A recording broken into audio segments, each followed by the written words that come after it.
আসসালামু আলাইকুম। নগর জনপদের খবরে আমন্ত্রণ জানাচ্ছি আমি মৃত্তিকা মোস্তফা।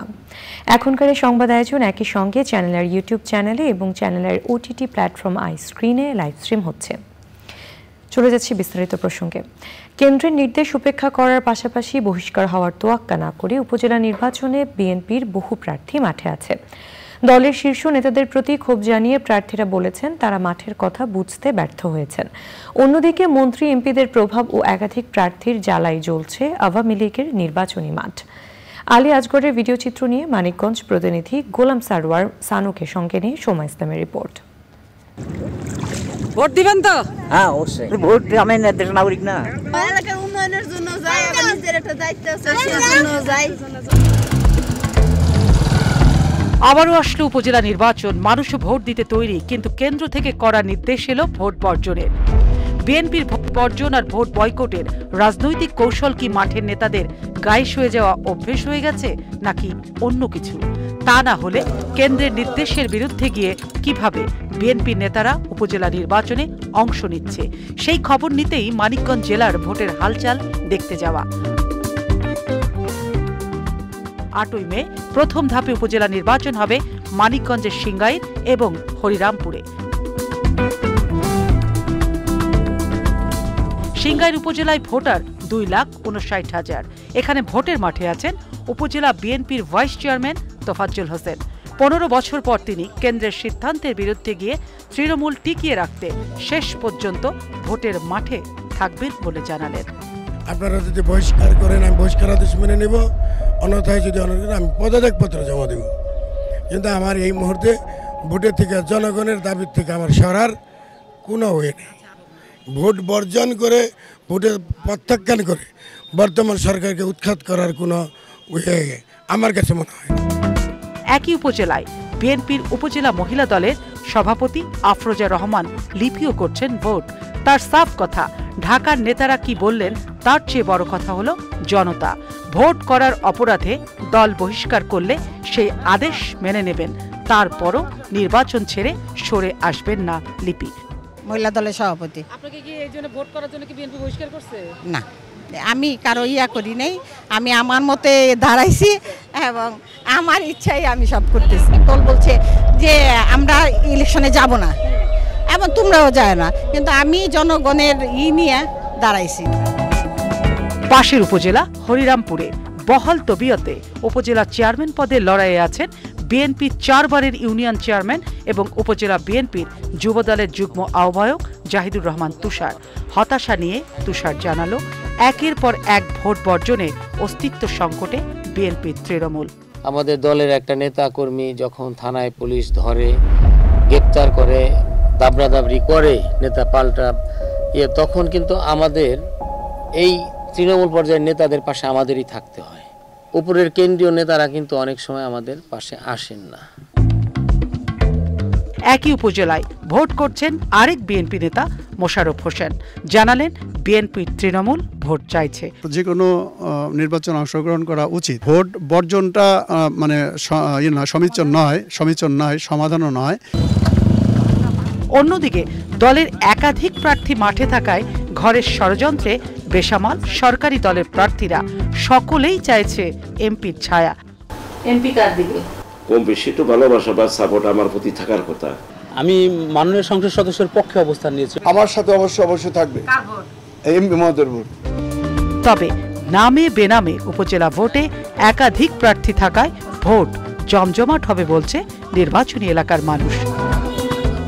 সময় ইসলাম, চ্যানেল আই, ঢাকা।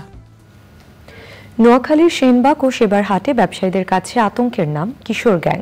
ছিনতাই, মারামারি, দখলবাজি, মাদক ব্যবসা ও চাঁদাবাজি এদের প্রধান কাজ। সম্প্রতি ছুরিকাঘাতে শিক্ষার্থী নিহত, ব্যাংক গ্রাহক ও ব্যবসায়ীকে মারধর করে টাকা ছিনিয়ে নেওয়ার ঘটনায় আবারও আলোচনায় কিশোর গ্যাং। নোয়াখালী থেকে আলাউদ্দিন শিবলুর পাঠানো তথ্য ভিডিও চিত্র নিয়ে রাজীব আহমেদের রিপোর্ট। নোয়াখালী ফেনীর সীমান্তবর্তী সেবারহাট বাজারকে কেন্দ্র করে গড়ে উঠেছে কিশোরদের কয়েকটি গ্যাং। F7, ক্যাপ্টেন, G12 সহ বিভিন্ন নামে মার্কেট, স্কুলের দেয়ালে চিকা মেরে সাংকেতিক চিহ্ন দিয়ে নিজেদের শক্তি ও অবস্থান জানান দিচ্ছে তারা। কিশোরদের টার্গেট করে দল ভারী করতে অনেককেই বাধ্য করা হচ্ছে গ্যাংয়ে যোগ দিতে। সম্প্রতি F10 গ্যাংয়ে যোগ না দেওয়ায় মাজহারুল ইসলাম শাওন নামে এক কলেজ শিক্ষার্থীকে ছুরিকাঘাতে হত্যা করা হয়েছে। হৃদয়, আরমান, নকিব, আরিফ এরা 10-15 জনে মিলে আমার ছেলেকে ছুরি মেরে হত্যা করছে। ওদের দলে যোগ দেয় না হিসাবে এদের গডফাদার যারা, আমি চাই ওদেরও উপযুক্ত বিচার হোক। আমাকে একটা নাম্বার থেকে ফোন দিয়ে হুমকি দেওয়া হইতেছে যে বাগিনার সাথে কবরে আমি যাইতে হবে এবং আমাকে কবরে না যাইলেও আমাকে 24 ঘন্টার ভিতরে লকআপে ঢুকে ফেলবে। অভিযোগ, স্থানীয় জনপ্রতিনিধি ও রাজনৈতিক নেতাদের আশ্রয় প্রশ্রয়ে পালিত হয় এসব কিশোর গ্যাং।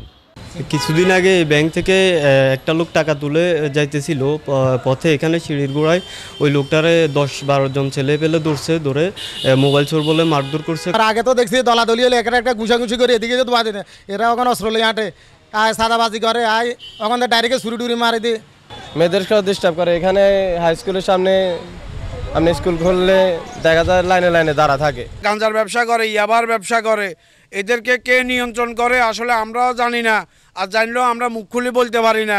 অভিযোগ অস্বীকার করেন জনপ্রতিনিধিরা। আমার সাথে কোনো কিশোর গ্যাংয়ের সাথে কোনো সম্পৃক্ততা নাই।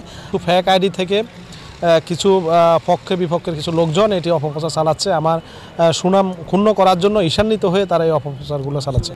পুলিশ বলছে ভুক্তভোগীদের ভয় ও নীরবতাই কিশোর গ্যাংয়ের উত্থানের জন্য দায়ী। তারা একটা ঘটনা ঘটানোর পরে কেউ মুখ খুলতে চায়, কেউ তথ্য দিচ্ছে না। ব্যক্তিগতভাবে জানান, আমরা অবশ্যই এই আইন শৃঙ্খলা পরিপন্থী বা বিরোধী সকল কাজকে আমরা জিরো টলারেন্সে আমরা ব্যবস্থা নেব। কিশোর অপরাধীদের জন্য নতুন করে আইন করে রাজনৈতিক আশ্রয় প্রশ্রয় মুক্ত রাখতে পারলে কিশোর গ্যাং কালচার নিয়ন্ত্রণ করা সম্ভব মনে করছেন বিশিষ্টজনেরা। Rajib Ahmed, channel I. ফরিদপুরের মধুকালের ঘটনায় অভিযুক্ত এক ইউপি চেয়ারম্যান সহ 3 জনকে নজরদারিতে আনার চেষ্টা করেছে পুলিশ ও গোয়েন্দারা। তাদের দেশ ত্যাগ ঠেকাতে সীমান্তগুলোতে সতর্কবার্তা দিয়েছে পুলিশ। এনামুল কবির, রূপমের রিপোর্ট। ফরিদপুরের মধুখালী মন্দিরে আগুনের ঘটনার পর হত্যা ও পুলিশের উপর হামলা ঘটনায় মামলা হয়েছে 3টি। তবে কিভাবে আগুনের সূত্রপাত তা এখনও নিশ্চিত হতে পারেনি তদন্তকারীরা। পুলিশ বলছে ঘটনাকে কেন্দ্র করে 2 জনকে পিটিয়ে হত্যা, হামলা, নাশকতাকারী ও তাদের ইন্ধনদাতাদের শনাক্ত করেছেন তারা। আমরা শর্ট টাইমের ভিতরে মন্দিরের ভিতরে আগুনটা কিভাবে লাগলো সেই মোটিভটা আমরা বের করে ফেলবো, কিন্তু তার আগে এখন পর্যন্ত আগুন কিভাবে লেগেছে সে বিষয়টা যেহেতু তদন্তাধীন আছে, এই বিষয়ে আমরা মন্তব্য করতে চাই না। যারা অপরাধী তাদের অনেককে আমরা গ্রেপ্তার করেছি, প্রায় 12 জনকে আমরা গ্রেপ্তার করে চালান দিয়েছি। 2 জন 164 করে কিভাবে ঘটনা তারা ঘটিয়েছে তাদের দায় স্বীকার করে সব বর্ণনা দিয়েছে, এবং সেই বর্ণনা এবং এই 12 জনের বর্ণনার মধ্যে দিয়ে আরও সিনারি আমরা পেয়ে গেছি যে কারা কোন অপরাধ করেছে। তাছাড়াও অনেকগুলো ভিডিও ক্লিপ আমরা পেয়েছি, অনেকের স্টেটমেন্ট পেয়েছি যে কে কোন অপরাধ করেছে। তো যারা যে অপরাধী করেছে অবশ্যই তারা সেই অপরাধের জন্য সেই ধারায় এবং আইনের সেই বিধান অনুযায়ী তারা শাস্তিযোগ্য হবে। দলমত বিবেচনায় না নিয়ে দায়ীদের বিচারের আওতায় আনা হবে বলে ঘোষণা দিয়েছে পুলিশ। কাউকে কোনো অবস্থাতেই আমরা কনসিডার করব না, কে কোন ধর্মের, কে কোন পথধারী, কে কার প্রশ্রয়ে আছে অথবা কে কাউকে শেল্টার দিচ্ছে, এই বিষয়গুলো আমরা বিবেচনায় নিয়ে আসবো না। যারা ঘটনার খুব কাছাকাছি থেকে ইন্ধন জুগিয়েছে অথবা সরাসরি হত্যাকাণ্ডের সঙ্গে অংশ নিয়েছে তারা এটার জন্য দায়ী হবে। আর দূর থেকে হয়তো অনেকেই কথা শুনেছে, হয়তো 10-20 গজ দূরে বা 50 গজ 100 গজ দূরে থেকে অনেকেই হয়তো পরিস্থিতি উত্তেজিত করেছে। যারা যে মাত্রায় অপরাধ করেছে অবশ্যই সেই মাত্রার জন্য তারা দায়ী হবে এবং সেই দায় অনুযায়ী তাদের বিরুদ্ধে চার্জশিট দেওয়া হবে। ঘটনায় জড়িতদের খুঁজে বের করতে বিশেষ অভিযানে নেমেছে police. Enamul Kabir, Rupam, channel I. এবারে প্রতিনিধিদের পাঠানো তথ্য ও ভিডিও চিত্র নিয়ে লুৎফর রহমান সোহাগের রিপোর্ট। গাইবান্ধার গোবিন্দগঞ্জে এসিড নিক্ষেপ করে ইউপি সদস্যের শরীর জ্বলছে দেওয়ার ঘটনায় থানায় মামলা না নেওয়ায় পুলিশের ভূমিকার প্রতিবাদে সংবাদ সম্মেলন করেছে কাটাবাড়ি ইউনিয়ন পরিষদের সদস্যরা। জামালপুরের মাদারগঞ্জের বালিজুরি বাজারের সার ও কীটনাশক ব্যবসায়ী নওশের আলীর হত্যাকারীর বিচার দাবিতে সংবাদ সম্মেলন করেছে নিহতের ছেলে। যশোরে ক্যান্টনমেন্ট বোর্ড ও যশোর সেনানিবাসের আয়োজনে শুরু হয়েছে মাসব্যাপী শিল্প ও বাণিজ্য মেলা। উদ্বোধন করেন ডিওএসএস পরিষদ যশোর সেনানিবাসের সভাপতি অবসরপ্রাপ্ত মেজর মোহাম্মদ গোলাম হায়দার। নওগাঁয় নদী খালবিল দখল ও দূষণের প্রতিবাদে মানববন্ধন করেছে সামাজিক ও সাংস্কৃতিক সংগঠন ২১শে পরিষদ, পরিবেশ আন্দোলন বাপা ও গ্রিন বয়েজ। বাগেরহাটের মোড়লগঞ্জে ১৪ জন ভিক্ষুককে ছাগল বিতরণ করেছেন সংসদ সদস্য HM বদিউজ্জামান সোহাগ। রংপুরে উদার অসাম্প্রদায়িক ও সম্প্রীতির গ্রাম গঠনে অংশীজনদের নিয়ে অবহিতকরণ সভা করেছে দি হারমোনি ভিলেজ স্ট্রিম। প্রধান অতিথির বক্তৃতা করেন সহকারী ভূমি কমিশনার নয়ন কুমার সাহা। লুৎফরমান সোহাগ, চ্যানেল আই। দর্শক, নওগাঁ জনপদের খবর আজকের মতো এই পর্যন্তই। পরবর্তী কৃষি সংবাদ দেখার আমন্ত্রণ জানিয়ে শেষ করছি। ধন্যবাদ সবাইকে।